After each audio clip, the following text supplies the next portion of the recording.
Hello नमस्कार। तर आज जायचं होतं लाडूबाईला हॉस्पिटलला घेऊन, तर मग त्याच्यामुळे चालू आहे सकाळी सकाळी स्वयंपाक। आणि मग स्वयंपाक करून जेवण करून निघालो लगेचच हॉस्पिटलला। आणि हॉस्पिटलला आलो हे लगेचच तिला समजतं आणि तिचे एक्सप्रेशन असे झाले की आता मला यांनी फिरायला नाही तर इथं बंदिस्त करायला आणले आणि जे तिला आवडत नाही तेच झालं। मग ड्रिप लावली आणि मॅडम झाल्या दिवसभरासाठी आज बंदिस्त।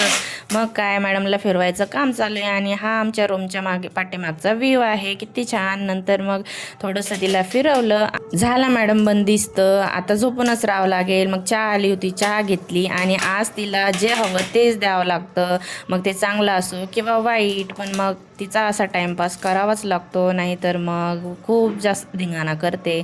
आणि इथे पप्पांना ती फोटो काढायला लावते आणि बघा कशा पोज देते। मग सलाईन कंप्लीट झाल्यावर मग आम्ही रात्रीच्या टायमाला असं फिरतोय आणि प्रत्येक आरशात आमचे फोटोज काढतोय। चला मग भेटूया नेक्स्ट व्हिडिओमध्ये।